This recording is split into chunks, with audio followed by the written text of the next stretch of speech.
My name is Wes Rodriguez. And I'm Marian Flores. And you are listening to Sink or Swim with Wes and M. Okay, here we go. Podcast number 23. And we spent a good portion of this week working on our Wednesday show. And I'm feeling pretty good about it. I'm feeling great about it. It's still under construction, so stay tuned. Stay tuned, people. It's coming. What happened was we ordered the rebar and the rebar didn't come in, and then the construction guys didn't come in. We had to pour the cement. It was just a big fiasco. But like I said, it's under construction, so Wednesday show's coming. Yeah, the podcast unions are fucking... They got this whole thing about freedom of speech, and then when you try to say the thing you want to say, they don't want to let you say it, you know? Fuck it. Fuck the PMRC. Yeah, it's coming along good, though. Feeling good about it. We're going to bank a few before we debut it. So, like I said, stay tuned, folks. I realized this week I spend entirely too much money on comic books, and I don't read them. See, I have this obsessive personality that likes to collect things. But if they're worth value, it's not considered hoarding, right? Yeah, but I guess I wouldn't consider... I don't think I'd ever considered my collecting or any of my habits breaking down along the lines of hoarding. I've been getting rid of a lot of stuff. You still have a walkway, so that's a good thing, right? I do. Right? I'd like to keep things organized in my place. That reminds me, I was listening to a conversation about hoarders this week. There is a program, I forgot what it's named, but the dude running it is really cool. He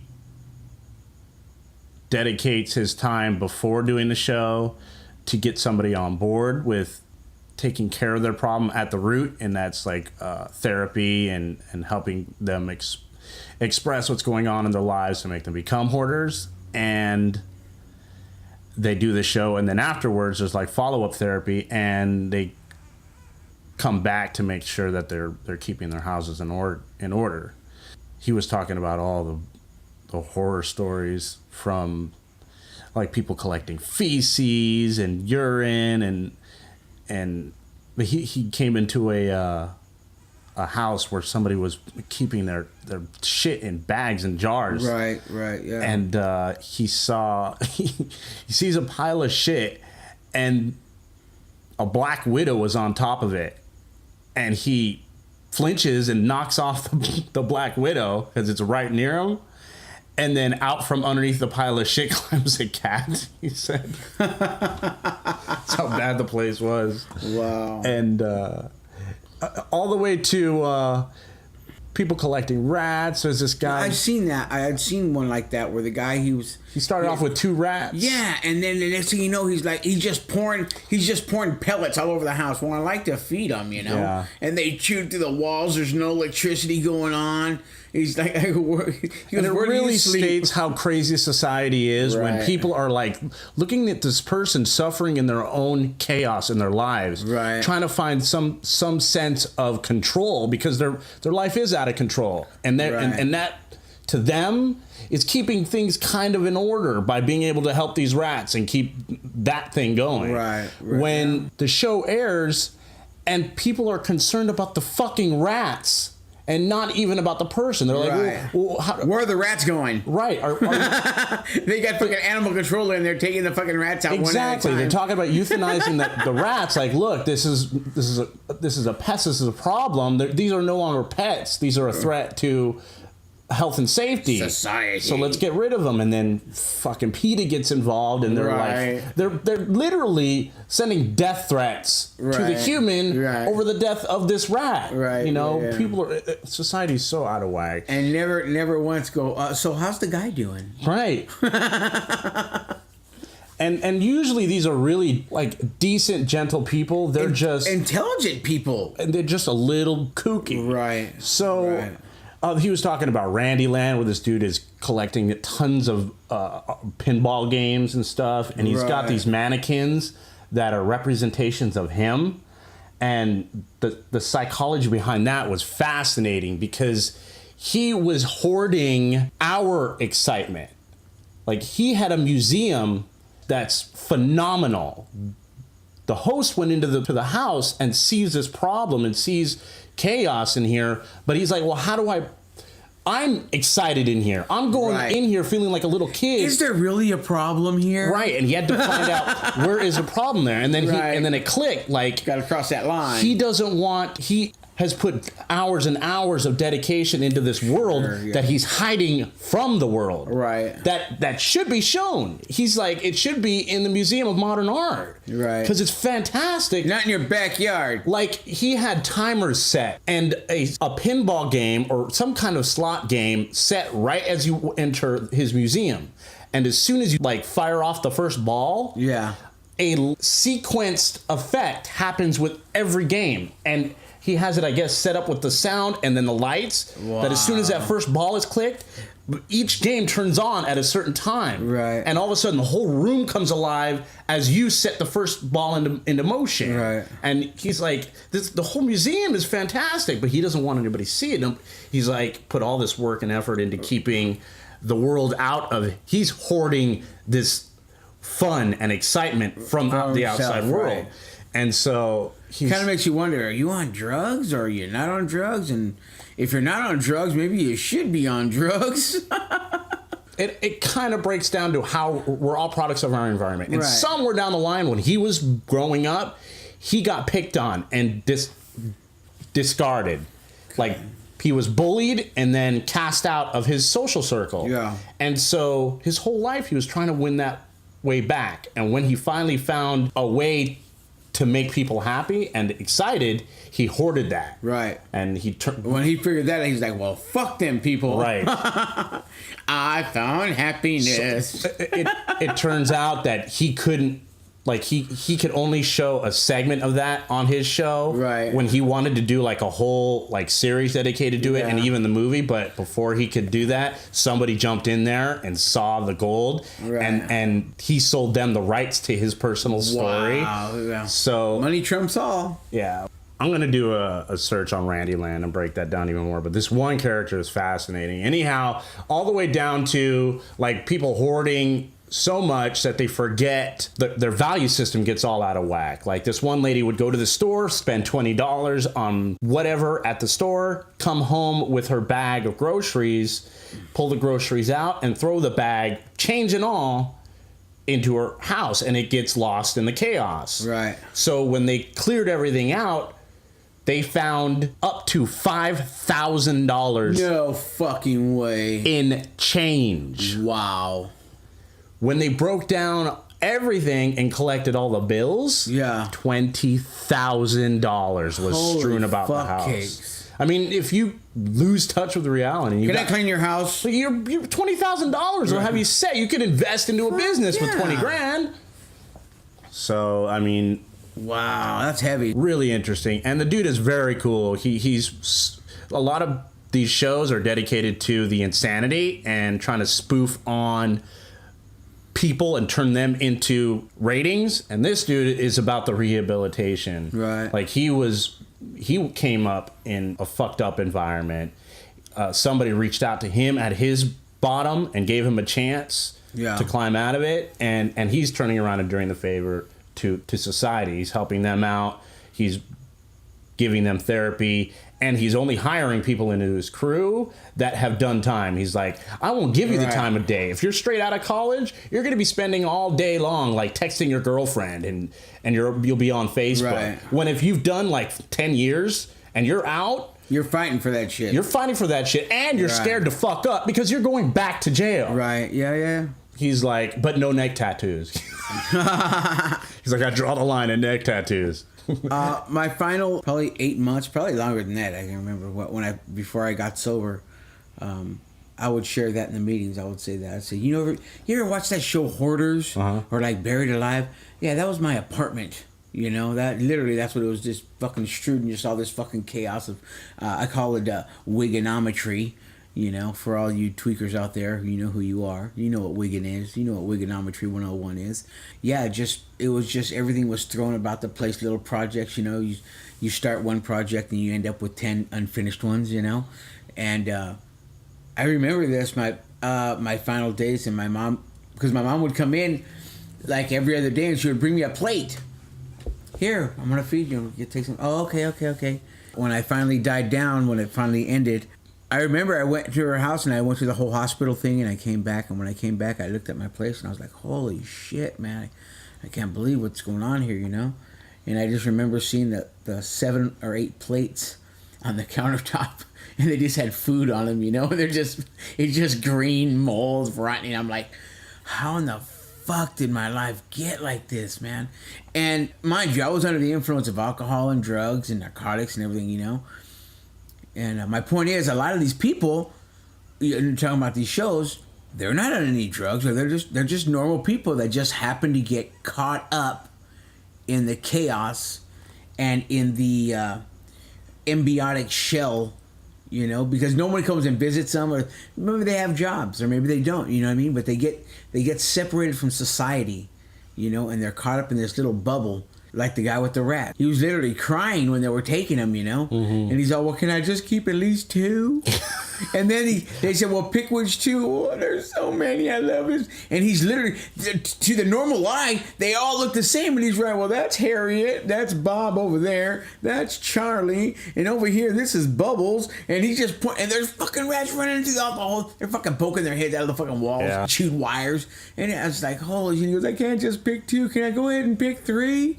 And they're like, okay, pick 3. Well, how about 5? It's like, fuck. That's how it works. Wow, man. And it's like I said, you know, they're not under the influence of anything. They've become detached. Yeah. You know, they've become detached. It's you know? the lack of control in their own lives, and this is the control that you're trying to take that away from them. Yeah. They're like, wait a minute, then I have to reprogram. I seen the one lady where she was a banker. And she dressed real nice, and they show her at work first. They show her at work. Right. And she's like, okay, well, to go ahead and take these bills over here and do this over here and do that. Oh, and you want a loan, and you just do this. Okay, and we're doing this, and she's filling out the books, right? And then she gets in her car, and they're talking, blah, blah. She drives up to her house. Front of the house is all nice and pretty. She goes to open the front door, dude. She literally has to push it open with her foot. You know, and she walks in, and she's like, "Well, this," and she's just climbing over shit, dude. Yeah. It's holy shit, man. No one's ever seen that. Her kids haven't seen her in years. You know, she never invited them in the house. You know, so then the two daughters show up, and they're all, Mother, how can you? And this is what kind of got me upset over it. They're like, Mother, how could you ever let it get this bad? They're like just harping on her. You know what I mean? Like trying to just like making her feel worse about the whole situation. You know? Yeah, because it turns on them. They're in front of the cameras, right? And they're afraid to realize that they let their family get to this level. Yeah, and so it's embarrassing for them. Yeah, absolutely. And they blame each other when they're avoiding the core issue, like. What's wrong with how we're communicating and treating each other that's putting us in this position? Right. Yeah. No. Like, I'll mention, uncomfortable makes for good radio, right? I don't know if this is about uncomfortable. Yes. Recently, I had a family member who tried to kill themselves by setting themselves on fire. I can't prove it, but I imagine there was drugs involved. They have a history of drug use. And but before all this had happened, I had seen them, you know, beforehand, you know, a couple times, and they were kind of spacey and they were out of it. And I really never took much attention to it, you know what I mean? And now looking back on it, I feel kind of bad because it's like, fucking, maybe I should have stepped in a little more, you know? Maybe I should have tried a little harder, you know? But I guess there's a part of me that just kind of said, you know what? You just get tired of trying to help somebody who doesn't want to help themselves. It just got to a point where it's just like, fuck, I'm tired of fucking dealing with that person anymore, you know? Mm-hmm. They don't want the help, fuck it, whatever. And you let it go, you know? And then I get a call, you know, and they're like, well, so-and-so tried to kill themselves and they're in ICU. And I'm like, well, what happened? Oh, they set themselves on fire. I'm like, holy shit, how fucked up in your head do you have to be, or how bad in life do you have to feel your life is to where you're not only going to jump off a fucking building. Get you the fucking not that I'm giving suggestions for anybody to fucking kill themselves. Me personally, I'd have to do it quick and as painless as possible. You know? The way, as an outsider, Yeah. it seemed like they're making a lot of noise to get a response answered that they Right. can't express. Right. What they're saying is, I feel lonely, I feel upset, and I want to feel loved. Right. But I'm going to make all this Ruckus. noise and this ruckus Right. around that fact, hoping Yeah. that somebody's going to break through my wall Right. and realize that there's something else that needs to be brought to attention. Just be like me and fucking say you want to be loved. I want to be loved. I need you people. And the sad thing is that they'll find the edges of how can I harm myself and hurt myself Yeah. to get that attention to show you care for me. Yeah. But I don't want to commit the whole way and end it all. you Right. know? And unfortunately, I mean, I'm hoping that they're going to get the help that they need and for realize that they Yeah. need to reach out Yeah. in order for someone else to lend a hand. Yeah. And because that's all you need to do is recognize, look, I want help. Yeah. But it's like I said, it makes me question my I don't know how would I put my humanity. My humanity. Well, we're not healthy. We come from screwed up environments, Yeah. and we looked for a way to escape, and so we've had to learn how to cope in a world that normal people just deal with. Take for granted. Not take for granted. They have coping mechanisms that are healthy. Right. We don't. Right. We have to realize that we have a screwed up. I've given myself a new title. I'm a manager now. I'm a manager of my life. Okay. So when we see situations, we try to rationalize with a broken system. Yeah. But we have to recognize, okay, our system is broken, so we got to work around those bugs. I happen to be in a situation near that family member, and I didn't realize I was alienating them. Because you live in an apartment building with a lot of chaos going on. Right. And I happen to be polishing up my scooter Right. and cleaning it up and giving it a bath. And I tuned out and I was listening to my talk radio and I was laughing and giggling. Right. And they approached me. I didn't realize it because I'm hearing people yelling and screaming at each other. And, Right. and it seems like there's like domestic violence going on. And I'm like, I grew up in that kind of environment. So I live in the hood. so I know how to tune out. Right. Almost too much so that I didn't realize that somebody was like, hey, how you doing? I like your scooter. And I was ignoring them. And I didn't know that. I'm all laughing and giggling and completely detached Right. from the craziness going on. Right. And so when I heard that happen to that person, Yeah. well, part of me is like, did I do that? You know, Right. do I feel guilty? But then I have to check myself. Look, I'm broken too. Right. You know, I was at a low at that, just like them in a different way. Right. You know, so I need to realize, look, detach yourself from that situation. You had nothing to be involved in. They were going through their own thing, and God willing, they'll find a way out of their hole. Yeah, for sure. So anyway, moving on. That Hoarder show, bringing that up, it's good to see that there are people out there that are breaking the reality social convention and looking for a way to provide help to decent people, to kind of see through the chaos that's out there that you got to navigate through, and Hollywood and corporate America are just capitalizing and making a buck on. And Yeah. when we Well, there used to be that show too. Clean House, is that the name of it? Clean House. I don't know. I try to avoid reality TV because I get caught up in that world, you know? And you know what? The good stories filtered through. If you are connected to the channels where you hear good things come from, stay connected to that. And you will hear the good shit filter through. And you won't have to get sucked up in fucking Jersey Shore and keeping up with the Kardashians. And Right. you won't hear any of those stories, and you'll hear good things about real people. That's the porn star Kim Kardashian, right? Porn star Kim Kardashian turned like marketing goddess. Right. She could shit and make money. I'm sure she has. And I'm sure there are mothers out there that are taking their children to... You know the one, and I'm not gonna go off on too much of a rant, but the one thing that I don't like is the teen moms. And here it is 4 years later, and they're like on fucking OK Magazine and all these fucking magazines. And so, you know, there's at least fucking teenagers out there who are just desperate enough they're gonna go and fucking get pregnant with the hopes that they're gonna land a shot on fucking Teen Mom. You Yeah. know? I mean, it's out there. Well, no. you know? They're going to do that anyway. Well, That's just a justified, like, look, I can turn this around and make money. right. You know, and it's just Okay. Wow, I put a lot of sugar in that caffeine there. Nothing mixes better than sugar and caffeine. So anyway, I think I somewhere mentioned along the beginnings of that rant about how much money I was spending on my comic books. Oh, yeah. And that I'm not hoarding them. So... And I truly am not, because I keep going back in there and saying I'm going to have to stop buying this line of books and this line of books, and let's limit it down to a logic that I probably should have had in place in the beginning. Like, how about pay for the things I'm actually reading?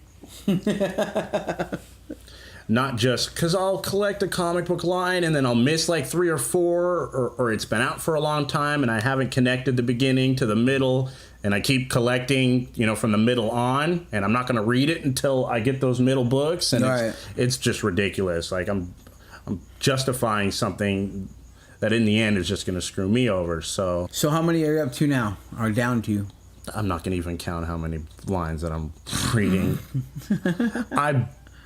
I don't know, maybe about 15 different lines. I probably started around 20, and now I'm down to like maybe 12, I'm thinking. Going from that story brings me to this story. I was in the comic book store, and because of my recent scooter purchase, I've been tied up with legalizing that and getting it roadworthy, and getting the permits and doing the maintenance, and my finances have been caught up and focused on that. So I kind of left my comic collecting go by the wayside, and it's been about 3 or 4 weeks since I've been in the comic book store. And when I went in there, They didn't send out an APB for you? they did, which brought me in there. And so Wes, are you alive? Yeah, I'm fine. Well, where have you been?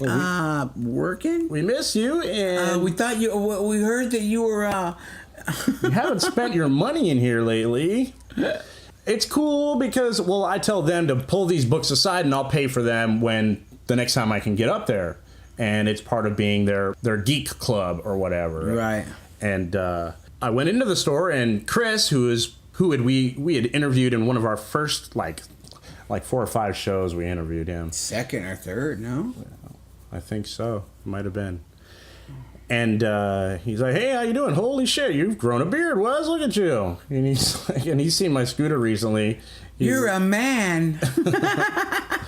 And he said, "How's your scooter doing?" He's like, "You know what? You kind of inspired me. I've been thinking about getting one too." I'm like, "Yeah, that's cool, man." So we were talking about scooters for a bit, and then I paid my bill. I got my comic books, and something interesting happened. While we were conversing, a customer came in and showed a printout from an advertisement that came from the store, it looked like. And so he didn't say a word. He just literally holds it up over the counter and catches Chris's attention, and he looks up, and Chris is like, "Oh, okay." So he walks over and hands him a pack of cards. And the younger generation today is really into this Yu-Gi-Oh! Like trading card, like board game deal. And amped up version of Pokemon.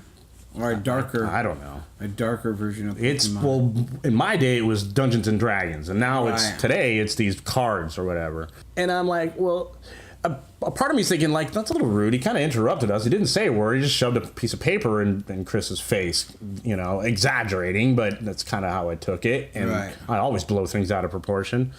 And so he receives his pack of cards from Chris, and Chris hands him the pack of cards and then goes and sits back down. And then he doesn't leave. He stays at that area of the counter where the cards are displayed for sale. And out of the corner of my eye, I notice that he's still there, and I'm still talking to Chris, and I notice that the customer hasn't left. Then he audibly tries to grab Chris's attention again. And I'm like, well, this guy's fucking rude. He's like, "Hey," instead of like, "Excuse me," or whatever. And when I finally focus my attention and pay a decent amount of attention to this human being instead of just criticizing him in my head, I realize he's mute. He can't speak.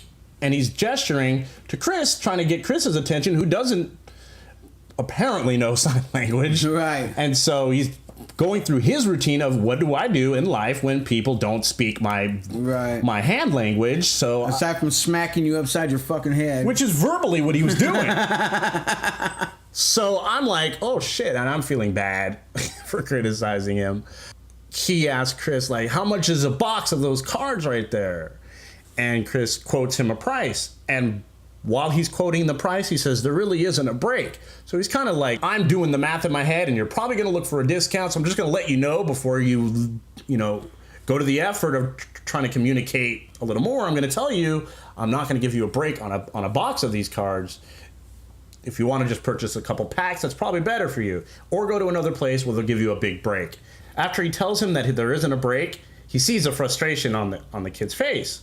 And he's like, he just kind of like maneuvers away and goes and sits back at his computer. And then the customer immediately just leaves the store. And he looks at me, he's like, man, these cards, it's more profitable for me to just sell them by the pack. Because it's going to take too long for me to get a big box of those back in the store to sell them off by the pack. So in the long run, I'm just going to hold on to the carton and break it off meal. Right. These other stores will give them like a $70 break, and make just like $20 or $30 on it. And wow. He's like, I'm not going to turn around, and in the long run, I'll make more than they will in a shorter amount of time. I'm like, well, that's kind of smart. He's like, but they get so upset. And I'm like, I know, man. He was speechless. And Chris was like, ba-dum-bum. And I'm like, oh, it's kind of fucking cold right there. But you took a long trip for that punchline, my friend. But in my head, I'm like, that's kind of fucking rude. He's just fucking, hey, like trying to get his attention. I'm like, that kind of sucks for mute people that we're such an advanced technology. Look at the friggin' iPhone has got so much capability to it. Right. Like there isn't some kind of device that could just be handed out from even a simple little button. They have the button that says that was easy from the Staples. Right. Or fuck like you. Eat shit. Yeah. Fuck it. These will go on your keychain. Hey man. They'll talk shit to you, but they can't invent like an appropriate response. Pardon me, sir. I'm trying to get your attention. What? Right. Exactly. And you hit the button again. I said I'm trying to get your fucking attention. I only speak sign language. Right. Can you work with me, please, sir? Like the iPhone will do that. The iPhone will literally navigate you through the phone verbally. Why can't it turn around and navigate through the world verbally for you? I've seen this. I was online yesterday. Online, there are mouses and you put them on your finger and they have like little lasers on them and you can point them at the screen. And then they have one for the head. You put it on your head, and I'm like, what the fuck? Why would somebody... It wouldn't dawn on me. This is for that person who's unable to use their hands. Somebody who probably needs... And I was like, oh... Needs the entertainment of a computer in front of them because they're going to be stationary for a long period of time. Right. Being able to navigate on a computer probably be really handy for them. So. For all you masturbators out there, got my hands free, and I'm still able to... I can still pause wherever I need to pause. Yeah. They can have 6 windows running, hands free. God. It's like Christian, dude. He'll be working on a computer and he'll have like fucking 8 windows. I'm like, why do you have so many? This computer can handle it. It can handle it. It can handle it. It can do that. And I'm like, yeah, but why do you need that many windows open, dude? You're only working with 1, 2 tops. This motherfucker got like 8 fucking windows going on. Yeah, the computer can handle it, but your brain can't. You don't even know what the first 3 windows were from. So anyway. All right, moving on. So, folks, along with this upload will be another K-Rod skate video production. So look forward to that. He's so cool. I like how he'll edit the video and he's humble enough to show his mistakes as the entertainment for the video. Like you can see his frustration, and he even kind of verbally expresses himself. Like you could tell that he's frustrated trying to learn this trick. He's been skateboarding since he was like 13 years old or something. And so he's pushing almost 15, 20 years working on it. And he just recently landed a trick he's been working on for years. And he caught it on video, and I'll be uploading it. He edited it and produced it himself. So I'm proud of him. I'm proud of the work he's put into this little endeavor he's got with the capturing his skateboarding on video and presenting it for the YouTube community. So K-Rod video number 2 will be posted. And a funny little observation, speaking about Chris at the comic book store and mentioning my beard, I noticed this situation happening to me. One of my friends who's been giving me a hard time about my beard that I'm trying to muster the effort to grow. I have gaps along my chin line. I think I mentioned that in an earlier podcast where the hair doesn't kind of connect, but I really don't care. I've never grown a beard, so I'm just going to grow it anyway. You know, I don't care what people think. But one of my friends, he's giving me a hard time. Man, that thing, you're just getting uglier and uglier. You need to get rid of that thing. He's like, let me do it. Let me cut it off. I'm like, boy, the thought occurred to me that he's awfully comfortable criticizing how I look. So I flipped it around and I'm like, when I compliment a woman on how she looks, they're always blown away. Like, I'll see a female's eyeshadow and her socks and her blouse matching. And I'll go, wow, I like how you tied that in. And they're like, you're the only guy that's noticed that. And they're really blown away about me complimenting them. It's sad that no man can think outside of his world and compliment a woman and make them feel beautiful. It's other women that are noticing that and complimenting them on that. Here is one of my guy friends who's looking at my appearance and telling me what's not acceptable to him. Why can't we just turn around and feel confident? Like, focus your physical attention, like, on someone's appearance, on women. You know, you're sitting here telling me how I need to look so you're comfortable with my appearance? Right. Fucking look at that beautiful woman over there that's changed her hair color that not one of the guys has mentioned yet. That's funny. Anyhow, I think it's funny. And it happens to me all the time that I'll compliment a woman and they're like, no, you're the only guy that said that to me. My own husband hasn't even noticed that I've gotten a perm. Well, maybe I'm just a little feminine myself, and I think you're beautiful and fabulous. And then I'll follow it up with, by the way, this is the part where you can reciprocate and tell me, wow, you look handsome today too, Wes. Yeah, that always has to be encouraged from me. That I suck your cock. Well, I wouldn't turn that down. Let's aggressively throw this show into life preserver gear. What do you think about that, Marin? Yeah, sure. You have an intro for that, don't you? I do. And here it goes. Here's some life preservers courtesy of SOS. And Marin will start us off today with life preservers for the week. Put something extra in someone's piggy bank. Fuck that. Put it in my piggy bank. I don't get that. I think you're defeating the purpose of the life preservers. You throw the life preserver to someone else, Marin. All right. All right, all you fuckers out there, put some money in someone else's piggy bank. There you go. How about I'll provide a piggy bank for you to put something in, Marin. Okay.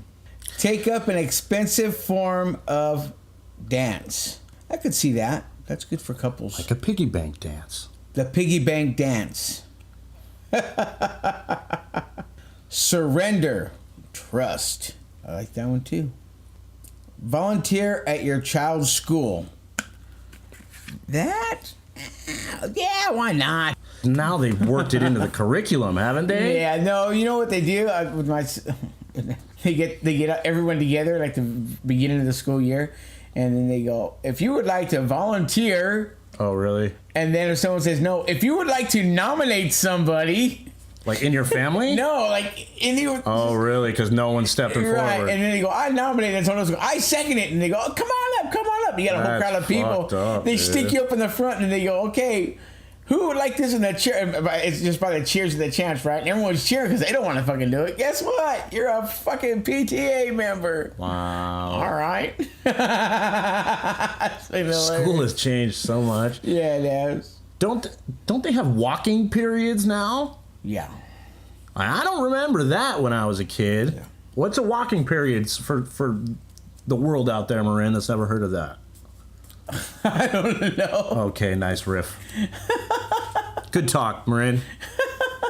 I've heard that when it is past a certain temperature, that the kids aren't allowed to play. Like they keep them in shady areas. No, they keep them in the gym.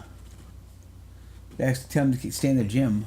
I guess that's if they have a gym provided for them, because there are schools out there that don't have gyms. And they keep them hydrated and they keep them away from any kind of overexertion. Yeah. Like you can only hang out in the shady areas and you can't play. Like you have to do board games or whatever to stay occupied. I remember that when I was in elementary. They didn't do that. And rainy days? On rainy days? Right. But now it's hot temperatures. Dude, when I was in high school, it was news that basketball player dropped dead on the court because he was fucking overworked that day. Right. And then he comes in and his heart bursts. I mean, it was... Remember, you can't have a drink of water because you're going to get cramps? Yeah. No, you're in practice and you're at the game and the coach is telling you can't drink water. Like, what the fuck is that? Now it's completely the opposite. Yeah, hydrate yourself. Right. Yeah. And we live and learn.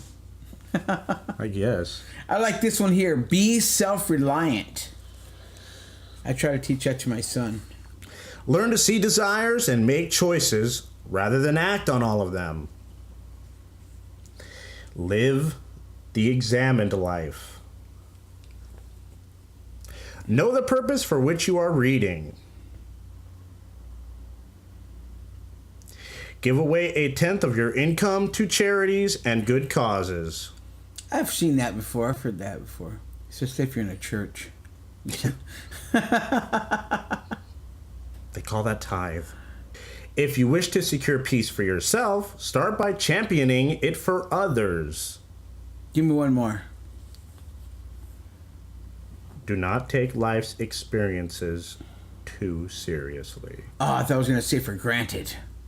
Don't take life for granted. We'll do that too. Don't do that either.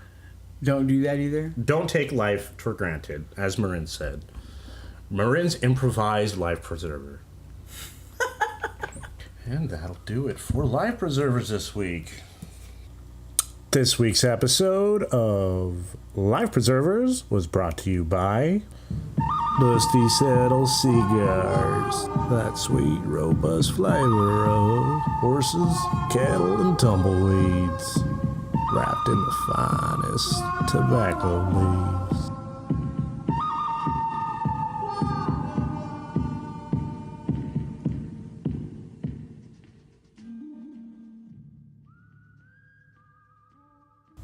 Okay, people, a strange turn of events. Marin had to step out to take care of some business. And in studio, we have a guest newscaster. Say hello. Hola, everybody. You might all remember our friend Ambrosio Inigo Montoya from episode 7. That is correct, sir. Well, I want to formally thank you for stepping in and helping us out today. I'm sure Marin will be very appreciative. That is okay, sir. It is my pleasure to come into the studios today and deliver the fantastical news for the week. Well, alrighty.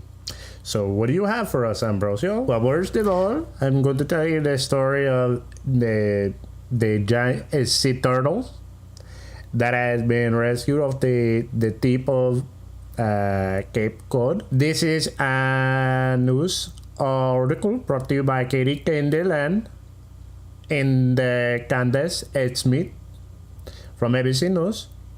A giant sea turtle that has been described as like a swimming dinosaur has been released back into the waters this weekend after it was rescued from a mud flat near the tip of Cape Cod, according to New England aquarium officials. The 7-foot-long, 655-pound black male leatherback turtle. Black bear is a person or the sea turtle? That's very confusing. Ambrosio, I believe that is the species of turtle. That is a very strange. But anyways, an endangered species was treated with drugs to stabilize its blood vessels and oxygen levels. The Associated Press reported the turtle was found late Wednesday night on a flat near Pemet Arbor, near the town of Truro, Massachusetts, by staff from a local Ottawa sanctuary. Due to darkness and remote location, the staff had to leave the turtle until Thursday morning. Then they had to rely on a team of volunteers and transport car normally used to carry stranded dolphins to hoist the turtle onto a vehicle to take it to Aquarium Marine Animal Care Center. Aquarium spokesman Tony LaCasa described the turtle as near dead when he arrived at the aquarium. One of its massive flippers had been partly severed, likely the result of some sort of predatory attack or eroding with the boat, according to LaCasa. The straight line of damaged tissue on the flipper points to a possible entanglement and a vertical line in the water, perhaps from lobsters, spot, or boat mooring. Nearly 20 leatherbacks have died in New England waters this season from such accidents, according to Aquarium. This is very sad.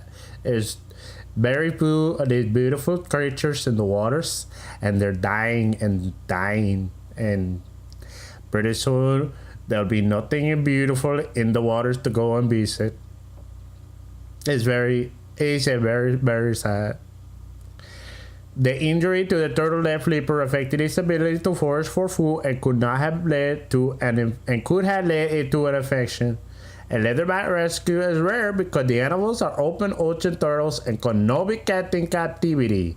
Even at 655 pounds, the turtles are considered skinny in comparison to its fellow leatherbacks, which typically weigh around 1,000 pounds, according to LaCasa. Leatherbacks flock to Cape Cod and surrounding islands each June to feed on the jellyfish that are abundant in the waters. The jellyfish, they're delicious. They migrate south for the winter beginning this month and into October, according to the aquarium. Well, that's a happy ending to a sad story. That is beautiful to see the humans gathering together to help out the creatures of the oceans. But on a very sad note, the 1 week old Panda Cub dies at National Zoo. It brought a tear to my eye when I was reading this story. A giant panda cub born on a week ago at the National Zoo in Washington, D.C. has died. Panda keepers and volunteers heard a distress call from the unnamed cub's mother, Mai Sang, at 9:17 a.m. Today, the zoo said in a statement. The zoo's Panda Cam, which has for 18 years allowed people around the world to watch the bears in the abattoir, was turned off. Veterinarians were able to safely retrieve the panda an hour later, according to the zoo. CPR and other life-saving measures were attempted. However, the cub failed to respond. Zoo officials said the cause of death is still undetermined. Veterinarians said the cub was in good body condition, weighing in at just under 100 grams, that there were no visible signs of trauma or infection. The unnamed cub was born last Sunday night and has not been seen by the public. Chief Mai Sang has a huge nest of bamboo, so it's normal not to see the cub, Chief Veterinarian Susan Murray told Good Morning American on Monday. We rely a lot on the sound. We like to hear a little squawking, and we're hearing a lot of squawking, she said. The bird was Mai Sang's second as a result of artificial inseminations. She gave birth to her first cub, Tai Sang, in 2005. Tai Tang, 15, is the father of both Mai Sang cubs. Mai Sang, 14, has had 5 consecutive pseudo pregnancies since 2007 and had less than a 10% chance of being pregnant after so many failed attempts. The names of these cubs are very, very hard to pronounce. I wonder if they're from the Asian descent. It's strange. Why not you call them like Larry? Larry and Fable or Maria. I like the name Maria. I like the name Pancho too. It's my brother's name. It's a very beautiful name from my country. In the city of the Nalgas, where I'm from, we have 22 people named Pancho It's very popular name. They're all descendants from my family line. They're the family tree, like you say in America, is very extensive in my city. Okay, Ambrosio, let's not get sidetracked. But back to the pandas. Sorry, it's a little take you on a little trip to my city real quick, but take you back to the news right now. Thank you. With only 300 pandas left in breeding zones and zoos around the world, my saying and the father, the Nuka become public symbols for endangered species and conservation efforts as part of Chinese President Hun Juntao official state dinner welcome January 2011. The announcement was made of a new 5-year, $2.5 million deal between the Smithsonian Institute and the Chinese Wildlife Conservation Association. The Panda Cooperative Research and Breeding Agreement allowed Washington's furriest duo to stay in the nation's capitals. Pandas are such good ambassadors for conservation, and they highlight all that we do here at the zoo, Murray told GMA. Everybody is thrilled. We're thrilled nationally, globally. It's a nice image of partnership we have with our Chinese colleagues. U.S.-China relations have never been simple, but panda diplomacy is not a new tactic in strengthening international ties. Since the Tang Dynasty from AD 618 to 907, China has been sending its national treasure to other countries as a symbol of gratitude. The first panda couple to be donated to the American people followed President Richard Nixon's historic 1972 trip to China, one that marked a new beginning for the longtime foes, greeted with an official ceremony hosted by the First Lady, Ling Ling, in Sing Sing, lived at the National Zoo for more than 20 years. It is very interesting that they're sending the pandas to the countries as gifts. You know, do you want to give to the other countries like America? You can send us some of your jobs. It's just saying. Anyways, that'll wrap it up for the animal news this week. I decided to do some animal news because I love animals and taking care of the animals and doing the grooming and the beautician for the furry animals. And I'd like to thank Wes and Marin for bringing me into the studios to do the news portion of the show for you. On behalf of Marin and myself, thank you very much. And thank you very much. You did a great job. That is my pleasure. And with that, that'll wrap up the show for this week. And once again, thank you, Ambrosio and Nico Montoya, for helping out today. And one final reminder, you can contact the show at SOSWITHWAM@yahoo.com, Facebook page SOS space WITHWAM, and Twitter WESROD76.